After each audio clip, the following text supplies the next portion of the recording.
महेश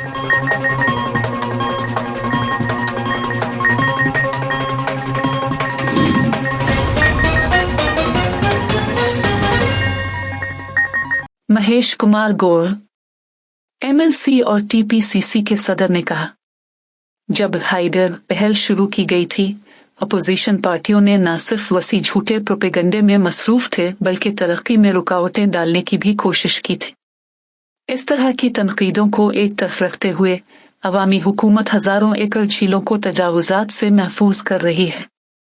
उसने पहले ही अंबरपेट बिटेवक मम्मा कुंटा कानत्ता कालवा तारीखी टिंग को बहाल और काबिल रसाई बनाया है।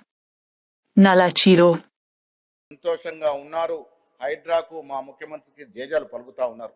అధ్యక్ష, కుంటుపడిపోయినటువంటి బతుకమ్మ కుంట నల్ల చెరువు లాంటి చెరువుల్ని ఆక్రమణ నుంచి తీసుకొచ్చి పూర్వ వైభవం తీసుకొచ్చి ప్రజలు సంతోషంగా ఉండే విధంగా ప్రయత్నాలు చేస్తా ఉన్నాం। మరోవైపు కాలుష్యానుసరంగా తయారైనటువంటి మూసి పునరుజ్జీవం కోసం ముఖ్యమంత్రి రేవంత్ రెడ్డి గారు నడుం బిగించినారు।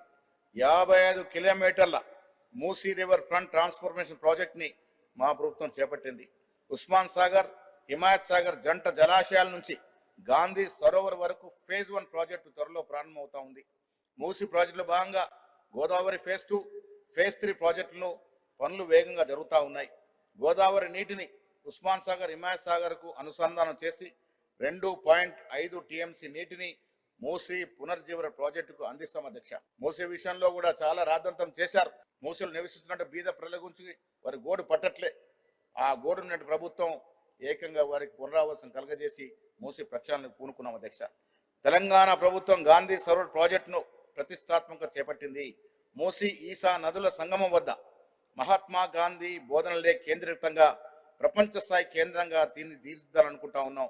దీనిపై ప్రతిపక్షాలు పెద్ద తప్పుడు ప్రచారం చేస్తూ ఉన్నాయి, నిర్వాసులు రెడ్డకొచ్చే ప్రయత్నం చేస్తూ ఉన్నాయి। ముఖ్యమంత్రి చాలా స్పష్టంగా ప్రకటించారు, మూసీ బాధితుల్ని అన్ని విధాలుగా ఆదుకొని తీరుతాం అధ్యక్ష। ఎవరికి కూడా అన్యాయం జరగకుండా తగు చర్యలు నిన్నగాక మనం చూసాం అధ్యక్ష। ఫామ్ హౌస్ల పరిస్థితి మీరు చూశారు, ఎటుపోతా ఉంది అధ్యక్ష రాష్ట్రము। మాలాంటి సామాన్యులు పిల్లల్ని కంటి రెప్పలా రోజు కాపాడుకునే పరిస్థితి వస్తూ ఉంది। ఎవరు అధ్యక్ష? ఎమ్మెల్యేలుగా చేసిన వారు, ప్రస్తుతం ఎంపీలుగా ఉన్నవారు ఫామ్ హౌస్ లో డ్రగ్స్ యథేచ్ఛగా ఆస్వాదిస్తా ఉంటే మీరు చర్యలు తీసుకోక నేను ఛాలెంజ్ చేసిన ఇప్పుడు రెడీ ఉన్నా, ఇప్పటికి రెడీ ఉన్నా అధ్యక్ష। రేపంటే రేపు నేను మా ముఖ్యమంత్రి గారిని తీసుకొస్తా, మీరు మీ నాయకుని తీసుకురండి, మొదట వాళ్ళు టెస్టులు చేద్దాం అధ్యక్ష। డ్రగ్ టెస్ట్ పోవాల్సిందే।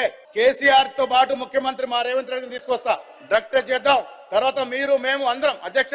టిఆర్ఎస్ వారు ఎవరెవరికైతే బీఫామ్లు ఇచ్చారో అందరూ కూడా టెస్ట్ కు రెడీగా ఉండాలి అధ్యక్ష। కాంగ్రెస్ పార్టీ మేము ఎవరెవరికైతే బీఫామ్లు ఇచ్చామో మేమందరం టెస్ట్ కు రెడీ ఉన్నాం అధ్యక్ష। మొదటగా టెస్ట్ చేసుకోవాల్సింది మా ముఖ్యమంత్రిని ఒప్పిస్తాను అధ్యక్ష। రేవంత్ రెడ్డి గారు ముందు వరుసలో ఉంటారు, మీరు కేసీఆర్ తీసుకురండి। ఇద్దరు సభా ప్రతిపక్ష నాయకుడు ఇద్దరు కూడా టెస్ట్ జరగాల్సింది అధ్యక్ష।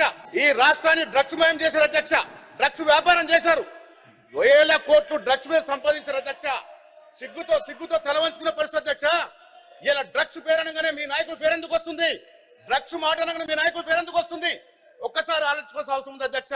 ఇలా సామాన్యుడు, టీచర్లు, ప్రొఫెసర్లు, లెక్చరర్లు వారి పిల్లల్ని కాపాడుకోలేక నానా అవస్థలు పడుతుంది అధ్యక్ష। 10 ఏళ్ల కాలంలో అధ్యక్ష, పోయిన 10 ఏళ్ల కాలంలో విచ్చలవిడిగా గాంజాయి సరఫరా అయింది అధ్యక్ష రాష్ట్రంలో। ఆన్ రికార్డ్ చెప్తున్న అధ్యక్ష, కొకైన్ సరఫరా అయింది అధ్యక్ష। చాక్లెట్ లాగా దొరుకుతా ఉంది కొకైన్, బిస్కెట్ లాగా కిరాణా షాప్ దొరికినట్టు దొరుకుతుంది। ఎవరు కారణం? 10 ఏళ్ళు మీరు కదా కారణం, మీరు అధికారం లేరా? ఆనాడు మీ కారణంగా ఇలా డ్రగ్స్ రాలేదా? అడిగిన చోటల్లో డ్రగ్స్ దొరికే పరిస్థితి వచ్చింది। ఎందుకు ప్రజలు అనుమాన పడతా ఉన్నారు? ఏం చర్యలు తీసుకున్నారు అధ్యక్ష? ఇవాళ దొరికినటువంటి మాజీ శాసనసభ్యుల మీద బాజాప్తా ఆన్ రికార్డ్ రిమాండ్ రిపోర్ట్ చెప్తా ఉంది, ఆన్ రికార్డ్ కొకైన్ డ్రగ్స్ తీసుకొని ప్రజాప్రతినిధులు పట్టుకొడితే ఏం మెసేజ్ ఇస్తున్నాం అధ్యక్ష? మనం ఏం మెసేజ్ ఇస్తున్నాం ఈ రాష్ట్ర ప్రజలకి, దేశ ప్రజలకు ఏం మెసేజ్ ఇస్తా ఉన్నాం? రాష్ట్రంలో పసిపిల్లలు, పసికూనలు ఇబ్బంది పడే పరిస్థితి వచ్చింది, కారణం మీరు కాదా? ఎవరు కారణం దీనికి? యథేచ్ఛగా 10 ఏళ్ళు యథేచ్ఛగా డ్రగ్స్ మాయం చేశారు రాష్ట్రాన్ని, డబ్బుల కోసం కక్కుర్తి పడ్డారు అధ్యక్ష। కొందరు నాయకులు డ్రగ్స్ వ్యాపారం చేశారు, ఇంతకన్నా సిగ్గుచేట విషయం ఉంది అధ్యక్ష।